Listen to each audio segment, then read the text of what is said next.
Hello, guys. I hope you're doing well. This is Crystal Matrix. My name is Isaac, and we are building balanced believers and kingdom entrepreneurs. And as you all know, this week we are looking at, the calling code, and we are trying to build the mindset for self-discovery. We're trying to build the foundations. We're trying to build the clarity, So then, if it forms up here, it's gonna become. You have to, it has to be understood, be visualized before it will manifest. And so, as we continue, I just want you to look around you. Just look around you. Everything you see around you, everything, every object, every product, every living thing, everything you see around you has a purpose. There is nothing that you see around you that does not have a purpose. You may not know it, but it has a purpose, and you know most of it. If you look in your house that you live in, your equipments, gadgets, everything in the house, everything around us has a purpose. But you know something? Mankind normally forget to ask himself, what is my purpose? We normally forget to ask ourselves. We just fall into it and just enjoy it and flow, just dive into the flow. And most people have not asked themselves that question. They have not come to terms with that question, and so they live their life on autopilot. They live their life on default mode, hoping that things will become better someday. Hoping. They live their life hoping. You see, life, you cannot become who you are if you are not intentional. It doesn't work like that. If you are not intentional to become who you are, you will never become it. You will become something, but not who you are meant to be. Not in the image that God created you to be. Not fulfilling the assignment that God created you to be. Now, I need you to understand that you are God's workmanship. You are God's workmanship. And if you don't know your assignment, you will live on autopilot. You will live on autopilot. Now, I want us to look at something in Ephesians chapter 2. Ephesians chapter 2, verse 10. And that is where we are going to lay all our foundations. This is where we're going to build all the pillars. And the Bible says, "For we are his workmanship, created in Christ Jesus for good works." We are his workmanship, created in Christ Jesus for good works, which God prepared beforehand that we should walk in them. He prepared this beforehand that we should walk in them. Now, this very simple text, lays down the whole, truth about you and I. The Bible is laying down the truth about where you come from, why you were made, why you are here, and when that plan was made. This text we just read, it gives us 3 facts. Now, the number 1 fact is that we are God's workmanship. That's number 1. Number 2 is that we are created for an assignment. That's for good works. We're created for an assignment. And then number 3 is that this was planned before long ago, before you were born. The plan that God had for you was made long ago, even before you were born. So we want to take each one and then, break it down. Now, you are God's workmanship. What does that really mean? Workmanship, when we say workmanship, really, it can be simply defined as the degree of skill, wisdom, quality, quality of materials that is invested into a product or a service.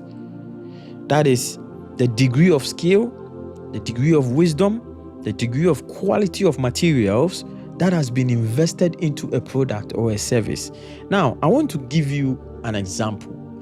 Let's take the Rolex watch. Now, Rolex watch, and maybe any watch that we buy on the street, like any normal standard watch, maybe like a 20-pound watch or 30-pound watch, for example. Now, a Rolex watch, the last time I looked at one of the prices, Rolex watches ranges between like 10 to 50,000 pounds for one watch. Now, that will tell you the degree of skill, expertise, technology, and the quality of materials that have been invested into that product. So whoever is spending that much money into that single watch knows the worth of it. Now, Rolex are proud of their product because they've built that reputation for a watch that can last a lifetime. And so when you buy it, you have that guarantee and assurance that a lot of work, a lot of perfection has been invested into that. And so when you look at the ordinary watch, obviously if you compare that watch to the Rolex watch, you realize that not a lot has been invested into it. Hence the price. And so when the Bible says that you are God's workmanship, now you want to now look at it this way. God the omnipotent, God the omnipresent, the all-powerful, the all-skillful, the all-wisdom, the all-knowing, the all-perfect, the glorious God took his time and invested his skill. He invested his wisdom into building and molding you with a plan. So you are God's workmanship. You see, humanity is the top of the range of God's products. Do you know that you are the top of the range of God's product? You are the best creature that God so far has produced. You are the best creature. And so he put a lot of work into you. He put a lot of investment into you. And he had a plan for you. He had a plan for you in this life. This is not your destination. This is a passing phase. There's an assignment for you to pass this phase. You see, there is an assignment for you to pass this phase. He had a plan, and that plan, he says, I want us to go straight into the number 2. He says, now you were created for an assignment. You were created for an assignment. You were created for a specific niche in the physical world. There was a vacancy. There was something specific that God needed done. That is why you are here. You are not here by mistake. You are not here by chance. It does not matter whether maybe your parents made a mistake and you came along, or whether it does. The circumstance does not matter. The fact is, you are here. That is what matters.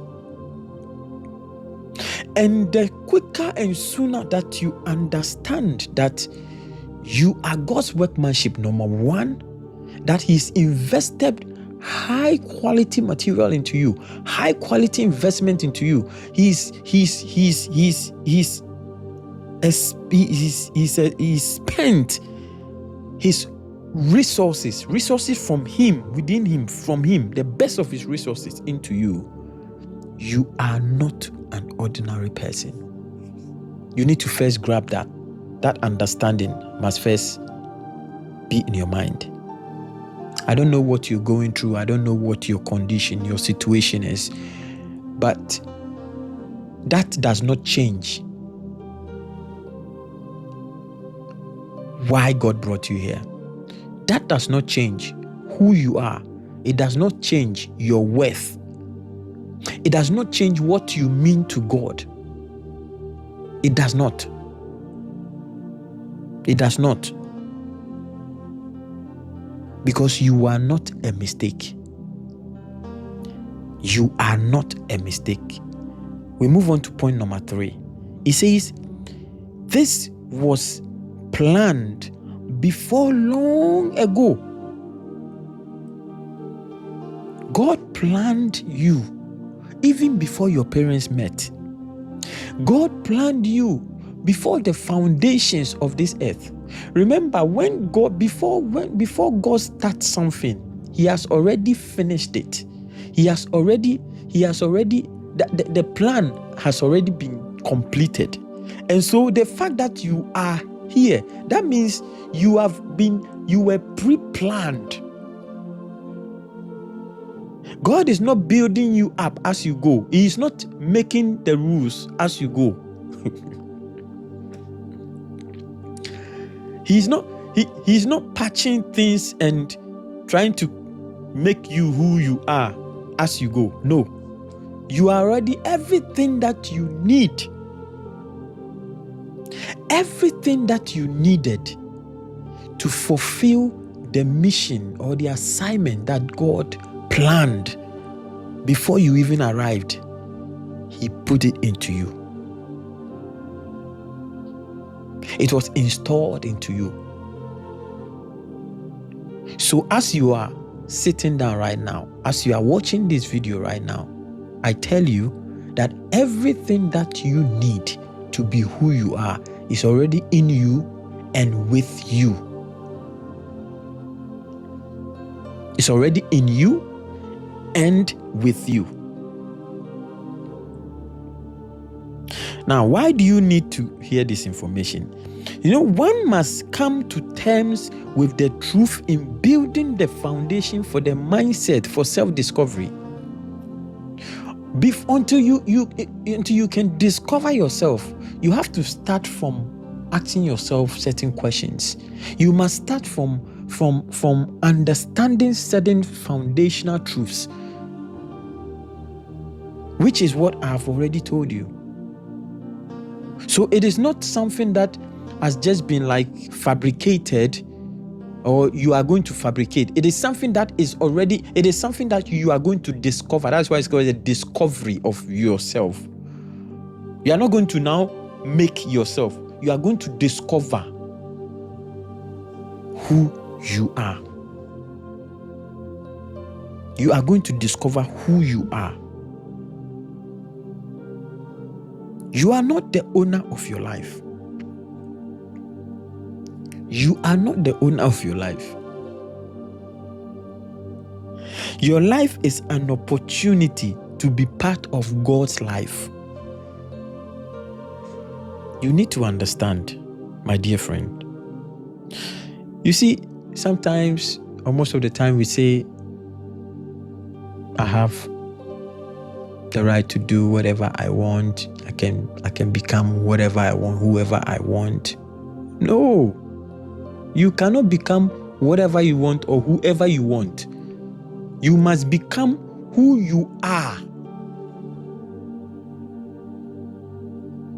You are not now going to decide on who you want to be.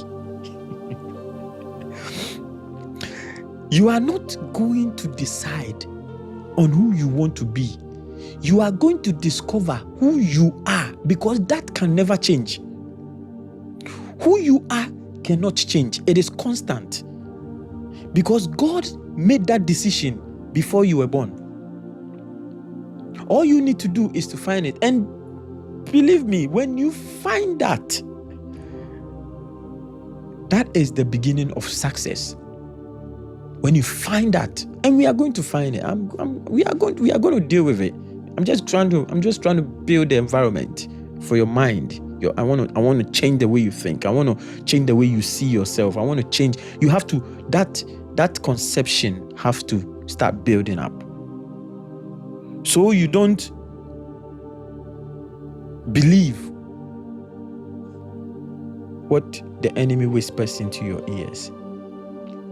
Because the enemy will do whatever it takes to make sure that you don't discover who you are.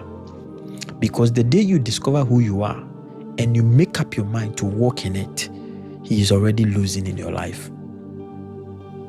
In actual fact, he is already lost in your life. Because that is when now you start to walk in power. Dominion comes when you have discovered who you are.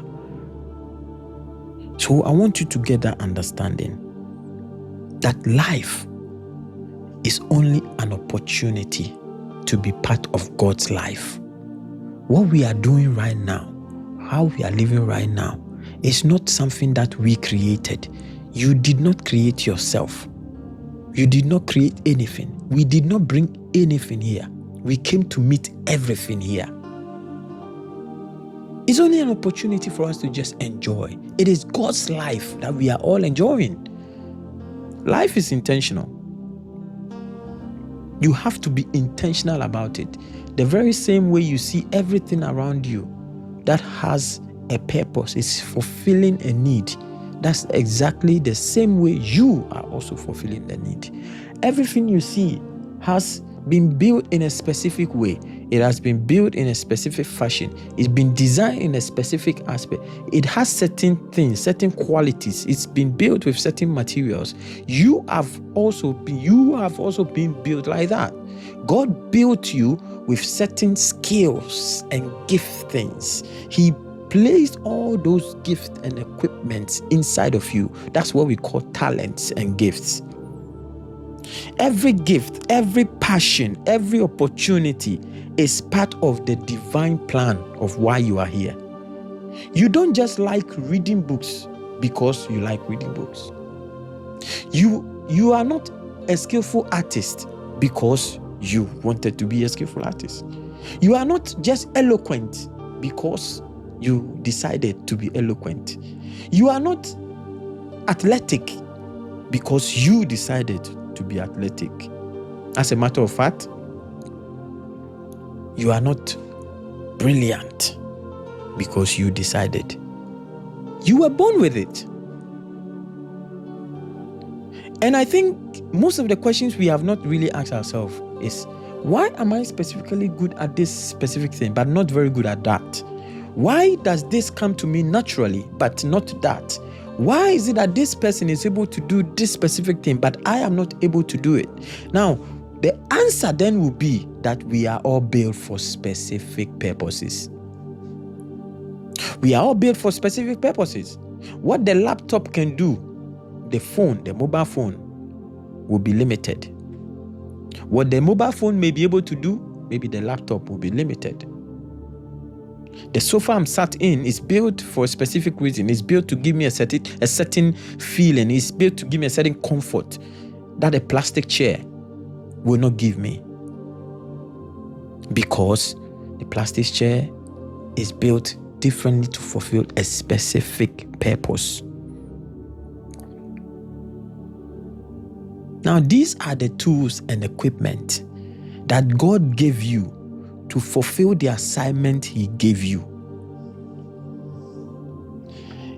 He gave you those tools and equipment for the work. For example, if you see a carpenter who doesn't have a saw, you wonder, what kind of carpenter are you? If you see a mechanic who doesn't have a spanner, you wonder, what kind of mechanic are you? Because these are the basic tools that you need to do your work. These are the basic tools that you need to fulfill that occupation. And so as we were coming, as God was planning, as He was drawing He was drawing us, designing us. All these things that you are able to do, that you feel, the things that burdens you, things that worries you, things that you are most burdened with, things that excites you, all these things was fabricated in the design, and it was all installed into you as you came from your mother's womb. You were not sent empty-handed. Ladies and gentlemen, let me tell you something. None of you, no human being on this earth, came here empty-handed. When we were in school, when we were young, we were teenagers in school, there were some students that, some of our classmates, that they were not very, academically bright. And sometimes we used to tease them. We used to say all sorts of things, about them. We used to have a laugh, when it comes to certain subjects. Some does very well, some don't do very well. And we start, sometimes we think to make fun of them. But when it comes to vocational skills, it comes to other parts of the educational activities, we realize that these guys, they are doing extremely well in those areas. But you see, the mindset,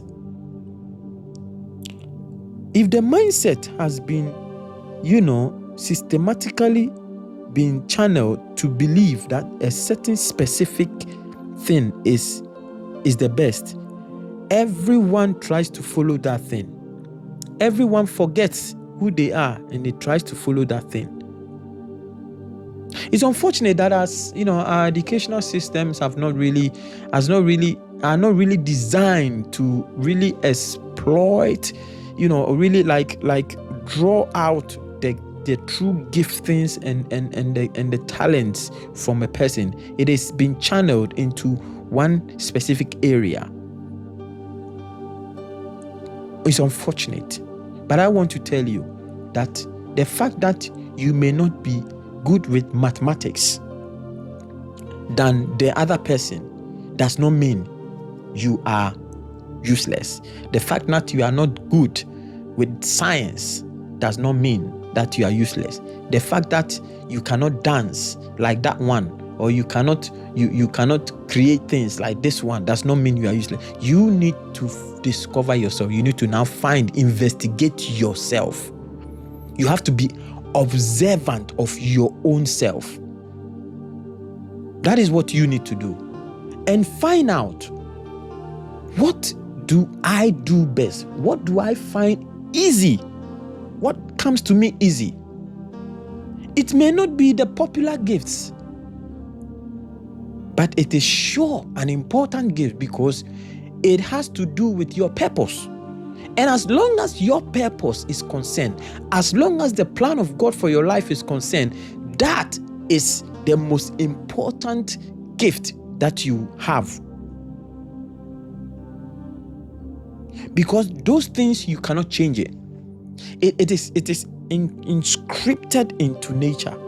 It is inscripted into eternity. You cannot change it. You are not musical because you chose to. You are not musical because you are creative. No, it was installed into you in a specific measure. And every gifting and talents have measures. It all depends on what work you are supposed to do. Now I want you to look at the danger of autopilot. The danger of living a life of autopilot, where you have not been very observant of your own self. You have not been a student of your own self. You are not observing yourself to know that, I am this kind of person. I do very well in that. Instead of trying to, look at that and developing those things. Because you see, we have not been naturally been trained to do that. We have not been naturally been trained to be able to develop what actually is in us. We are actually trained to chase the popular occupations. And you realize that not all of us are on that path. Not all of us are on that path. And so many people's life has become, it's like they are just trying an error. They are just trying things. They're just doing everything to find out what works. No, that is a life of autopilot. You are autopiloting, expecting that someday, somehow, you will find. No, you have to be intentional and take time to observe yourself. If you are going to discover yourself, you have to take time to observe yourself. Don't live a life of autopilot. Be intentional. Make up your mind that I am going to be intentional in pursuing a career that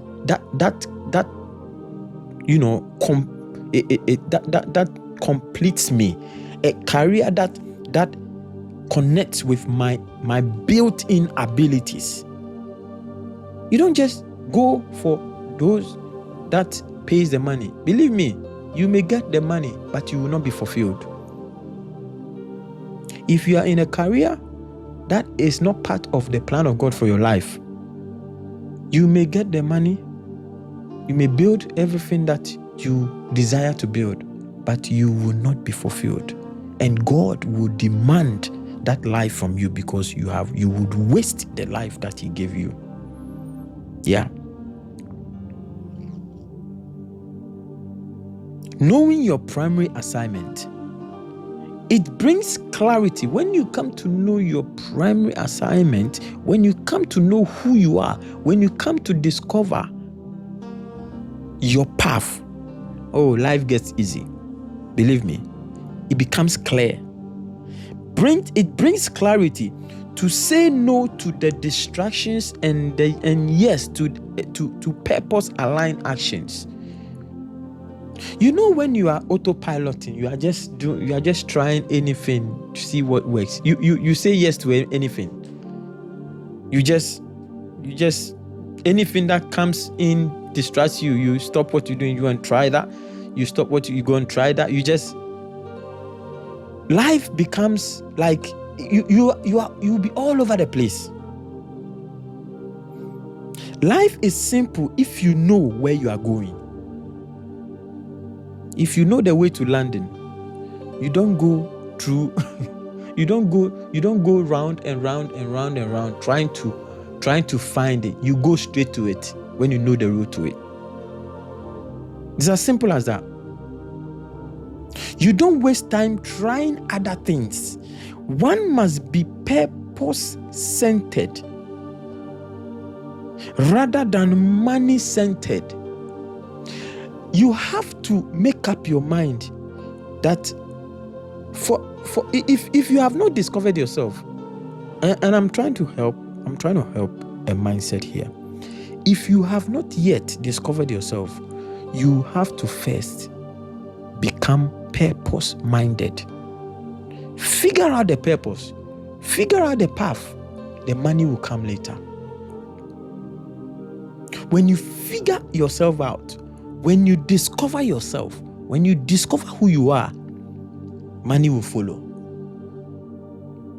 Money will follow because you see, that is how it has been designed. God has designed it like that. As long as you become, you will fulfill. If you become, you will fulfill. So be purpose-minded.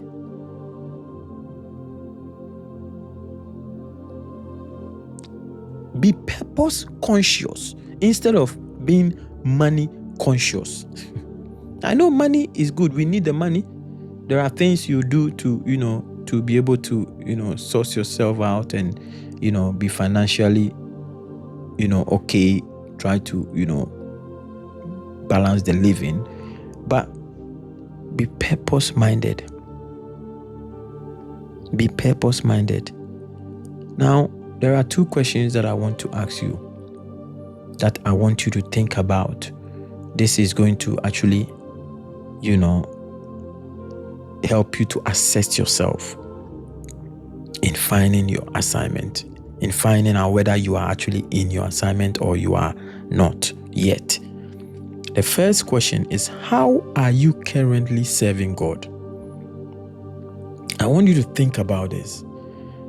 You know, you must understand that just going to church on Sunday is not serving God. Going to church on Sunday, just going to church on Sunday, doing nothing. You just go like a spectator. We just go and enjoy the worship, do all the activities, and then you come back. You are not involved in anything. You just go and you come. You are not serving. Serving is what you do where others benefit. Service to God is what you offer to mankind. So the question here now, first, to assess yourself, to see where you are at. How are you serving God? As you are right now, as a believer, how is God benefiting from saving you? Question number one. That's question number one. Think about that. When we come next week, we will deal with that. If you can put your question, if you have any other question, you can put it in a comment. You can put your answers in a comment, how you feel, where you are at, and we can discuss all that. I'm going to go through all that. We can discuss all that because we are here to build balanced believers. Balanced believers who are spiritually and physically sound and also relevant in the marketplace. Now, when you go enter the communities, when you enter your social realms, you are also relevant because you are fulfilling purpose. That is how God created us to be. We are supposed to have dominion, and that's how dominion manifests. Question number 2. What areas do you feel most burdened for? Do you feel burdened about certain things in life? Like some people, when they see children wayward, it burdens them. They feel that they need to do something. Some people, when they see that someone is struggling with finances, it burdens them. There are people who, something that burdens you. That naturally you feel that there should be more to be done, or you feel that you want to solve that problem. Question number 2. Think about that as we continue next week. And I want to thank you for following up to this point. You want to share if you think this is very useful for someone that just share it, or you can repost it, or you can put in a comment. If you have any question, put in a comment. We will deal with that as we go in this. We are going on a long journey, and by the time we will be through with this series, you will know who you are. You will know what you are here for. You will know your dominion, your power, and you would walk in it. Thank you very much. My name is Isaac. This is Christometrics. We are building kingdom balanced believers and kingdom entrepreneurs. See ya.